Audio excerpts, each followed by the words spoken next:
तुम्हाला माहीत आहे का रायगडाचा रिप्लिका फोर्ट कोणता आहे? तसेच तुम्हाला माहीत आहे का छत्रपती शिवाजी महाराजांनी रायगडापूर्वी कोणत्या गडाला राजधानी म्हणून जाहीर केलं होतं? नाही ना? तर चला जाणून घेऊया तो कोणता गड आहे आणि कोठे आहे. आज आपण जाणार आहोत ते सुधागड म्हणजेच भोराईगडला. या गडासाठी आपण पालीमार्गे सुधागडला जाणार आहोत. आणि तुम्हाला माहीतच असेल यापूर्वी आपण सर केला तो सरसगड जो पालीच्या गजाननाला पाठीराखा म्हणून उभा आहे व तेथूनच आपल्याला सूग लागली ती सुधागडाची. पालीमधून सुधागडाचे हे अंतर 10 किलोमीटर आहे. तर आपण निवडला तो रिक्षाने जाण्याचा मार्ग. पालीमधून सहसा जाण्यासाठी कोणते रिक्षा अवेलेबल नसतात. आपल्याला त्या स्वतःसाठी बुक करून तिकडे जावे लागते. यावेळी मी अनिकेत आणि प्रणित असे 3 मित्र मिळून निघालो होतो ते सुधागडला. हा खड्ड्याखड्ड्यातील प्रवास पार करून आम्ही पोचलो ते ठाकूरवाडीमध्ये, जे म्हणजे बेस विलेज आहे सुधागडचे. आणि या बेस विलेजपासून आपला चालू होतो तो सुधागडासाठी ट्रेक. आजचं वैशिष्ट्य म्हणजे पाऊस पडल्यामुळे पालवी अगदी चमकदार झाली होती. हे प्रकृतीचे सुंदर दर्शन करत आम्ही निघालो ते वरतीच्या वाटेला. चला तर पाहूया कसा आहे हा मंजर.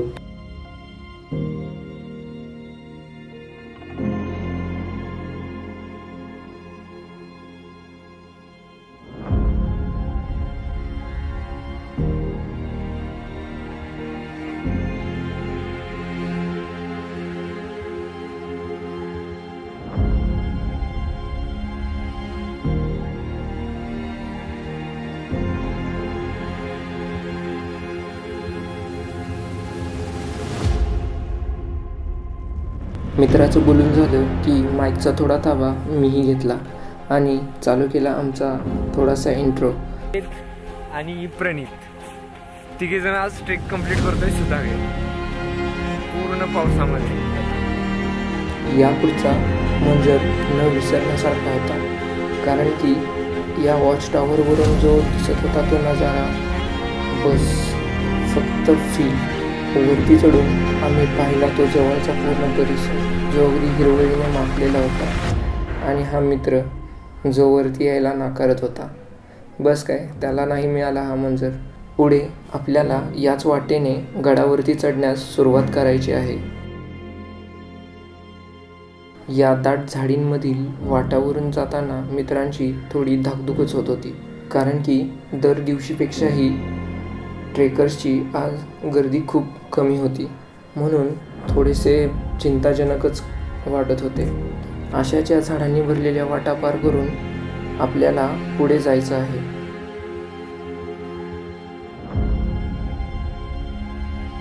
आपण आत्ता फक्त चालत आहोत, त्याचबरोबर आपण थोडाही इतिहासही जाणून घेऊया या गडाबद्दल. तर सुधागड हा किल्ला फार प्राचीन आहे. या परिसरात आढळणाऱ्या लेण्या व जुन्या ऐतिहासिक वास्तू या 2200 वर्षांपूर्वीच्या आहेत.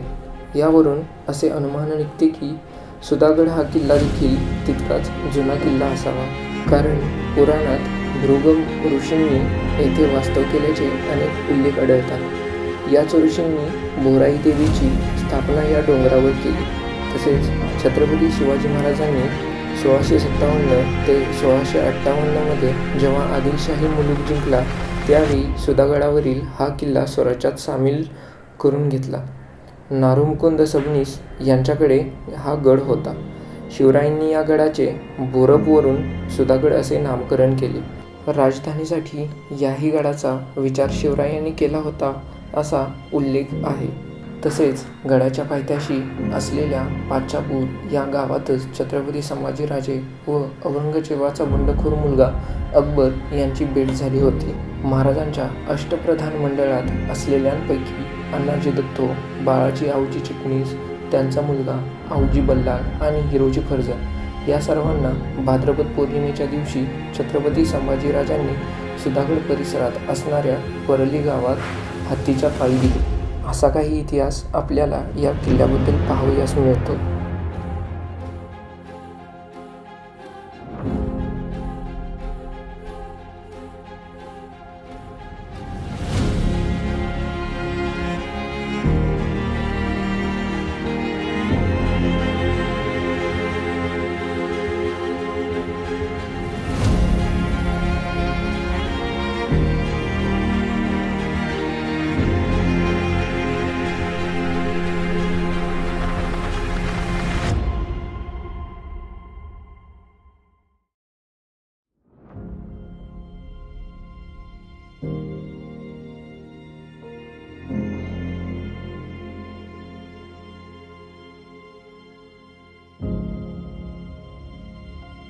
असेच झाडी झुडपातील वाट संपताच वेळ येते ते रेलिंग्सची. या लोखंडी शिड्या तेथील क्रिटिकल पॅचेस क्लिअर करण्यासाठी लावलेल्या आहेत. अशा प्रकारच्या लोखंडी शिड्या तुम्हाला येताना 2 ठिकाणी दिसतील. या शिड्यांमुळे ट्रेक अगदी सोपा होऊन जातो.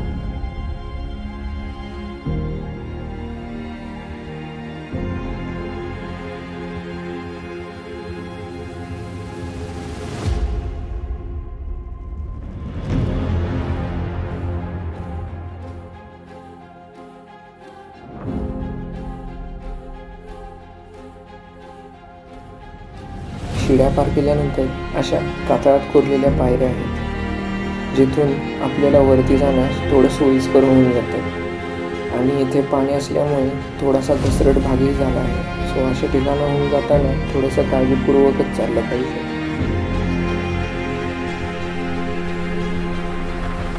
किल्ल्याच्या मधोमध आल्यानंतर काही पॅचेस खूप क्रिटिकल आहेत, जे ट्रेकर्ससाठी त्रास करू शकतात. पण पूर्णतः मळलेली पायवाट आहे ही. येथे किल्ल्याच्या दोन्ही बाजूला भाग उतरत आहे व मधून जाण्यासाठी ही जी मळलेली पायवाट अशी पूर्ण वरतीपर्यंत गेली आहे. पण ठरल्याप्रमाणे वाट किती पण खतरनाक असू द्या, मित्र तर काय थांबायचं नाव घेतच नाहीत. पुढे गेल्यावरती अजून लोखंडी शिड्यांचा मार्ग लागतो, जिथून आपण वरती जाणार आहोत.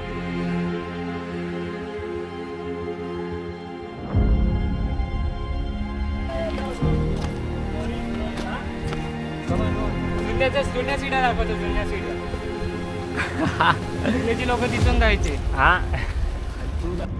या शिड्यांवरचा मंजर एकदम खतरनाक होता, कारण की एका साईडला पूर्ण निसर्ग आणि आमच्या पायाखाली ती एकदम दरी. बापरे, खरंच या लोखंडी पायऱ्यांमुळे खूप मदत होती. विचार करा, जर या पायऱ्याच नसत्या आणि हा पॅच आपल्याला ॲक्च्युअलमध्ये चढावा लागला असता तर. योगायोगाने वरती आल्यावरती आम्हाला दिसल्या त्या काकडी सेल करणाऱ्या काकू.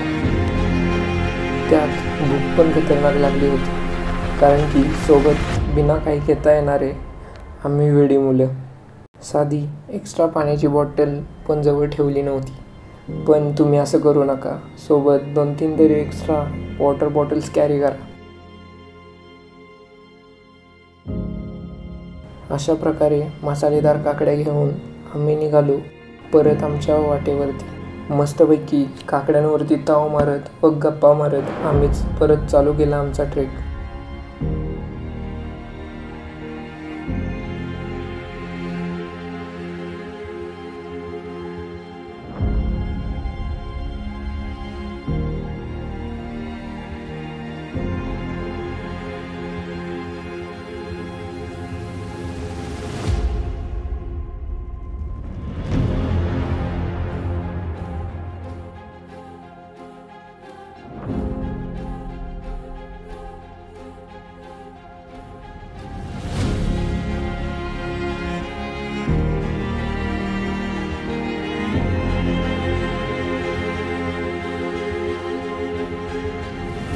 इथे पण थोडासा निमुळता भाग असल्यामुळे लोखंडाचे कुंपण लावलेले आहे. यावरून असं दिसून येतं की गावकऱ्यांनी सुरक्षेसाठी पूर्ण सोय करून ठेवली आहे.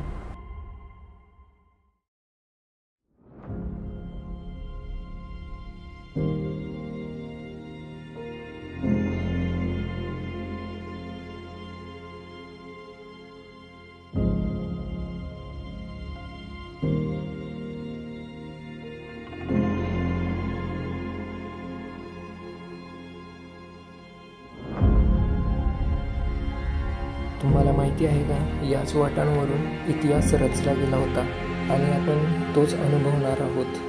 ते इथून चालू.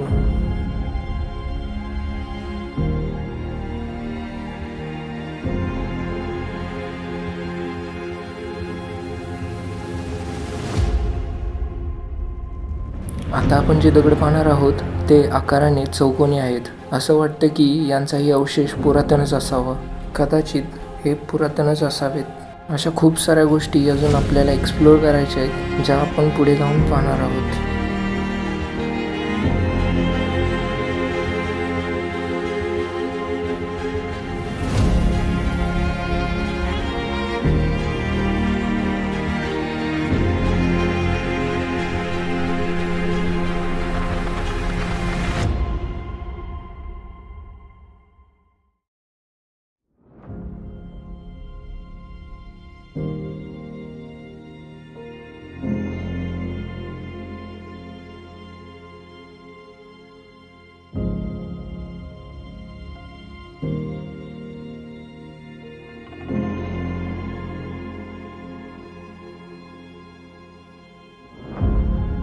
मी पाहिलेल्या आत्तापर्यंतच्या किल्ल्यांमध्ये येथील झाडे ही खूप मोठी आहेत. या झाडांची उंचीही खूप आहे, साधारणतः खूपच मोठे असावेत.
या पायवाटा मळलेल्या आहेत, पण येथील काही दगड ठिसूळ झालेले आहेत, जेणेकरून चालताना इथून थोडेसे लक्ष देऊनच चालावे. आपली तर भटकंती चालतच राहते, पण मित्रांना काही सहन होत नव्हती असं वाटत होतं.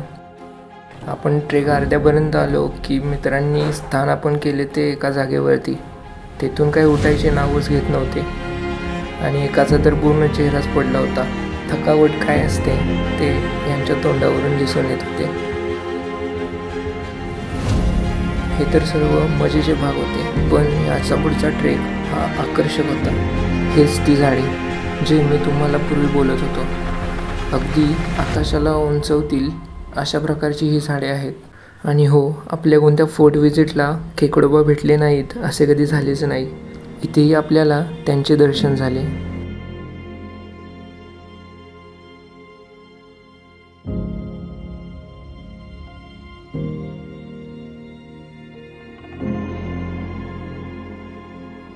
जरा पुढे आल्यावरती आम्हाला दर्शन झाले ते झऱ्याचे, जो डोंगरावरील पाण्याने तयार झाला होता व खालच्या दिशेने वाहत होता. हेच आकर्षणीय दृश्य पाहण्यासाठी मी कॅमेरा घेऊन वरती गेलो आणि पाहतो तर काय, हे सर्व पाणी एका दगडावरून खाली येत होते. अनेक छोटे मोठे झरे एकत्र येऊन अशा प्रकारचा एक ओझळ तयार होतो. आणि तुम्हाला माहिती आहे का हे काय आहे? हे मशरूम आहे. पण तुम्हाला अजून माहिती असेल तर तुम्ही कमेंटमध्ये सांगू शकता की हे काय आहे.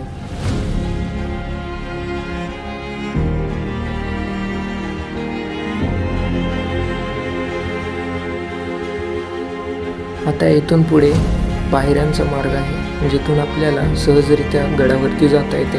पण पायऱ्या म्हणले की सहजरित्या नाही, तर इथून पुढे गेल्यावरती आपल्याला एक भला मोठा दरवाजा लागतो, जिथून जाण्यासाठी अगदी 90 डिग्री एवढ्या कोनाच्या पायऱ्या आपल्याला चढायच्या आहेत, ज्या थोड्याशा कठीणच आहेत.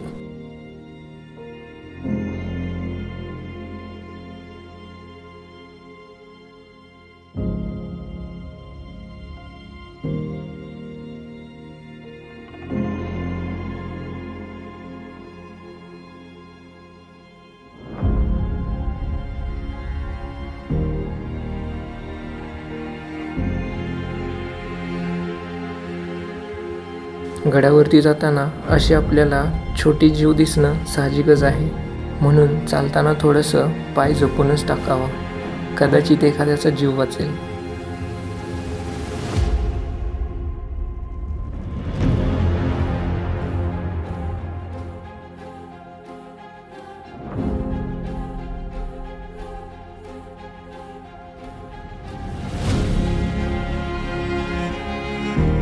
आता इथून चालू होतो तो 90 कोणाच्या पायऱ्यांचा, ज्या आपल्याला चढून गडाच्या एका भागापर्यंत वरती जायचं आहे.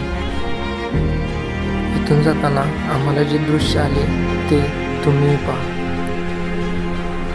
ज्या वयात लोक कारणे देतात त्या वयात या आजी गड चढून खाली उतरत होत्या, तेही अगदी एका तरुणासारखे, जे मला आजच्या पिढीसाठी जरासं कठीणच वाटते. पण चला, ही तर आजची सद्य परिस्थिती आहे. पण येथे आमची भेट झाली ती अनेक काही मित्रांशी.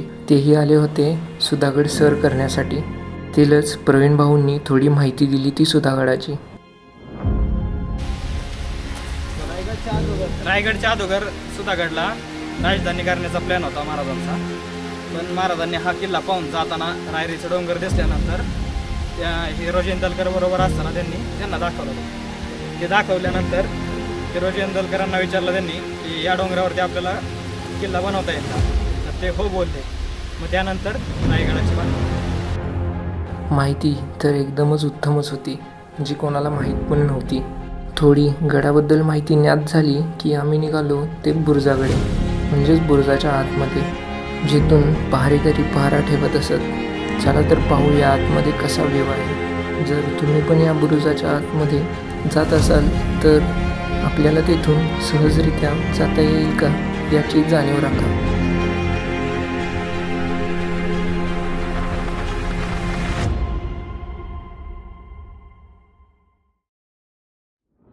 कारण की थोडं कठीणच आहे इथून बाहेर येणं.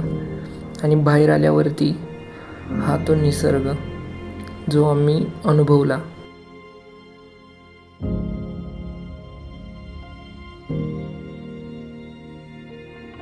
तेथून परत आम्ही सर्वजण चिलखती बुरुज या बुरुजाकडे निघालो. जो बुरुज जो आत्ता पाहिलेल्या बुरुजाच्या बरोबर अपोजिट साईडला होता.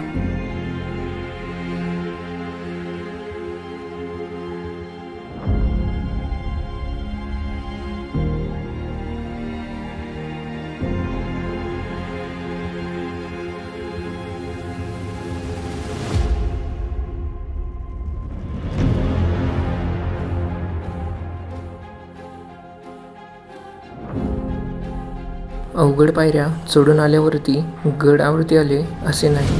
तेथूनही आपल्याला बरेच अंतर चालून वरती पोचण्यासाठी जावं लागतं.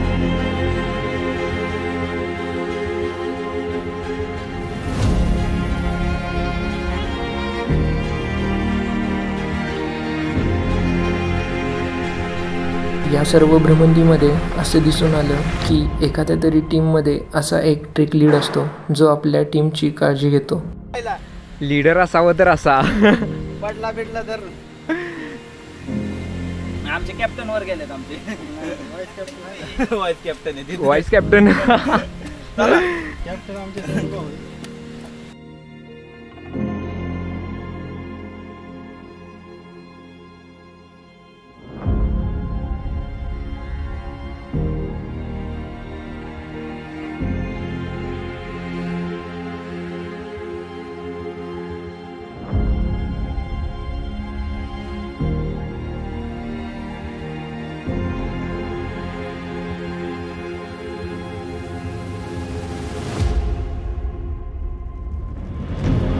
आता इथून वरती गेल्यावरती खरा चालू होईल तो सुधागड.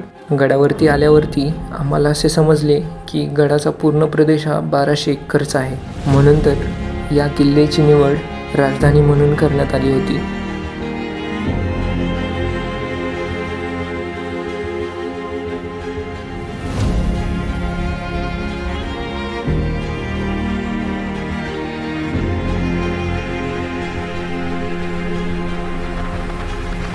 याच वाटेने कंटिन्यू पुढे आल्यावरती आपल्याला लागते ते सिद्धेश्वर मंदिर.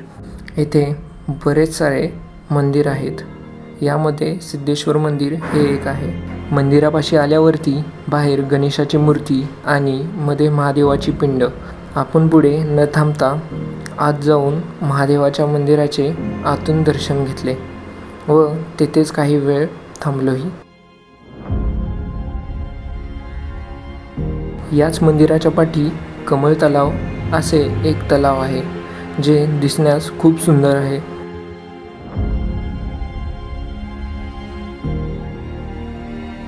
इथे थंडी खूप होती, म्हणून आम्ही सर्वांनी इथे कचरा न करता थोडीशी कॉफी केली व त्याचा आनंद घेत थोडासा वेळ घालवला. पण काय पण म्हणा, अशावेळी जी आपण मज्जा करतो ती अविस्मरणीय असते. आणि यावेळीचं वैशिष्ट्य म्हणजे आपला मित्र तुषार, जो आपल्याला सरसगडावरती भेटला होता, तो आजही सुधागडला भेटला.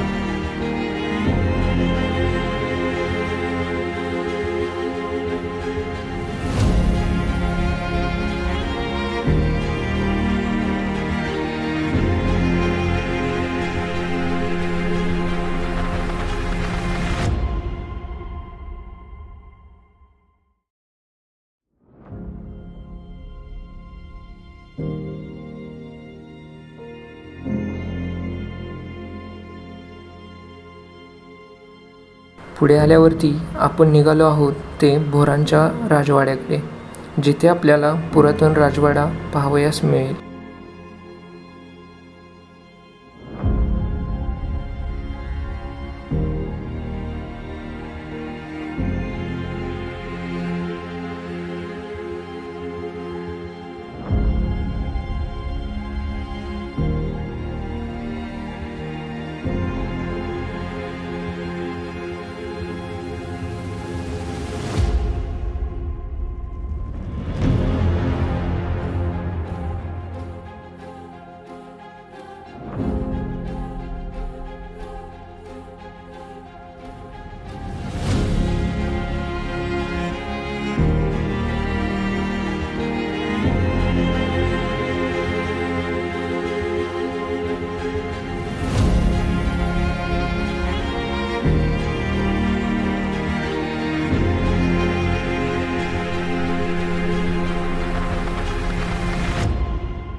आणि पुढे आल्यावरती समजले की इथे पण एक शिवमंदिर आहे, जे सध्या तर बंद होते. या मंदिराच्या पाठच्याच बाजूला तो राजवाडा आहे, जो आता आपण पाहणार आहोत. वाड्यालाही कडिकोंडा करून ठेवला होता, म्हणून आत काही जाता आली नाही, परंतु बाहेरून आम्ही राजवाड्याचे दर्शन घेतले.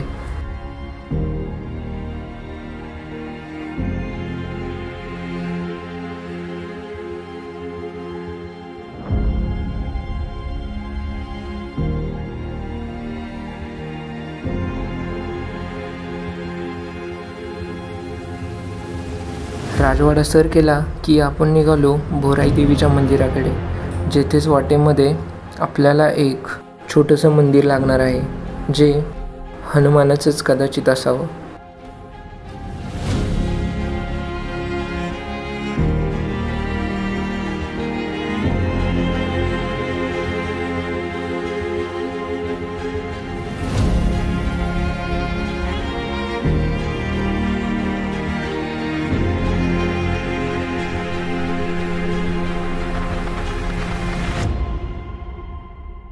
या मंदिरापासून थोडीशी पायवाट केली की आपण पोचतो ते भोराई देवीच्या मंदिरापाशी. मंदिराला गावकऱ्यांनी अगदी नीटनेटके ठेवले आहे.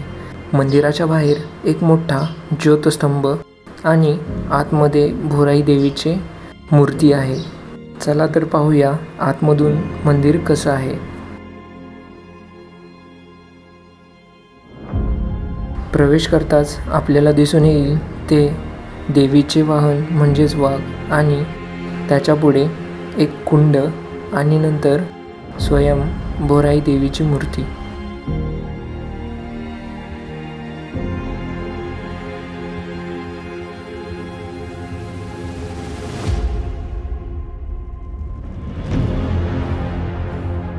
दर्शन झाल्यावरती आम्ही बाहेरील ठेवलेल्या जुन्या प्राचीन वास्तू पाहण्यास सुरुवात केली, ज्यामध्ये असे काही शिलालेख आहेत जे मंदिराच्या भिंतीला टेकून एका बाजूला ठेवलेले आहेत.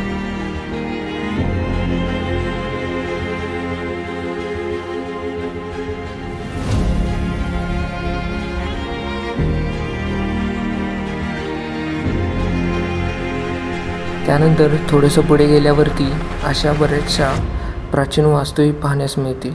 कदाचित यांचा अवशेष थोडासा ढासळल्यासारखाही दिसेल.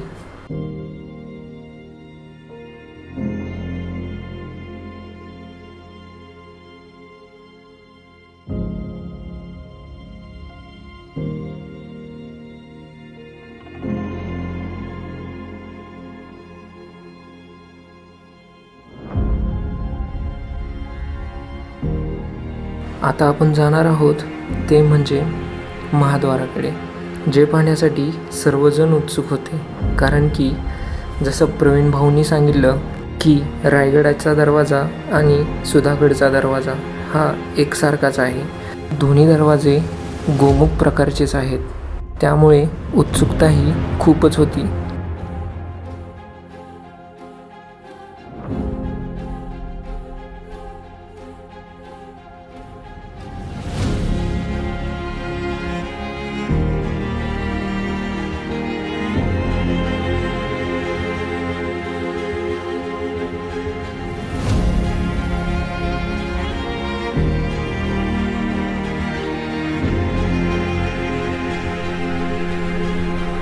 आणि फायनली जे रीलमध्ये व्हिडिओजमध्ये पाहिलं ते स्वतःच्या डोळ्याने पाहत होतो, ते म्हणजे हेच ते द्वार, सुधागडचा महादरवाजा.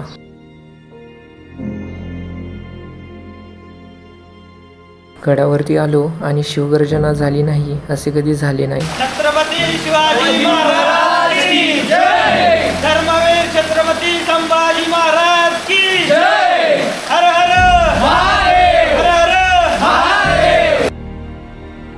त्यावेळी महादरवाजा येथील पाणी निचरा करण्यासाठीची योजना काही अशा प्रकारची होती. तसेच या महादरवाजाच्या बांधणीवरून त्यावेळच्या अभियांत्रिकीपणाची आपल्याला जाण येते. म्हणजेच त्यावेळच्या लोकांची ही दूरदृष्टी खूप दूरपर्यंत होती. मला असं वाटतं की आपल्या नवपिढीने या किल्ल्यांची सर केली पाहिजे, जेणेकरून त्यांनाही हा इतिहास समजेल. येथून परतीसाठी आपल्याला परत तोच रस्ता अपनावायचा आहे जो आपण येण्यासाठी वापरला होता. त्यांना जे एक मंदिर राहिलेले तेही आम्ही पूर्ण केले, जे म्हणजे हनुमानाचे होते. येथे आम्ही सर्वजण भेटलो आणि आमची किल्ले फेरी इथे संपवली.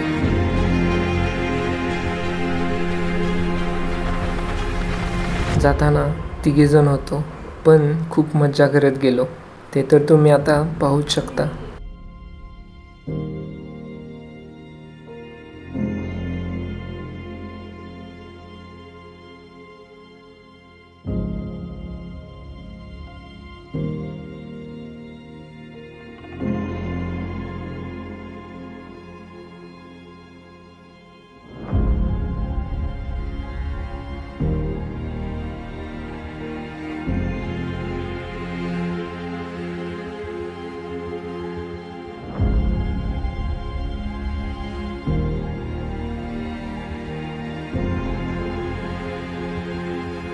आम्हाला खाली पोचता खूप उशीर झाला आणि त्यातच जाताना आपले गावाकडील मित्र भेटले, ज्यांच्याबरोबर आम्ही पालीपर्यंत आलो.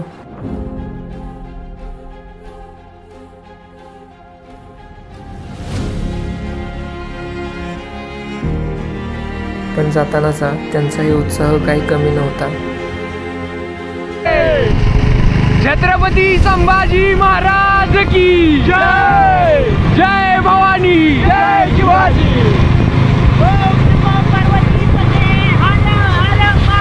फायनली सर केलेला सरसगड पाहत आम्ही आमचा ट्रेक पूर्णतः कंप्लीट केला.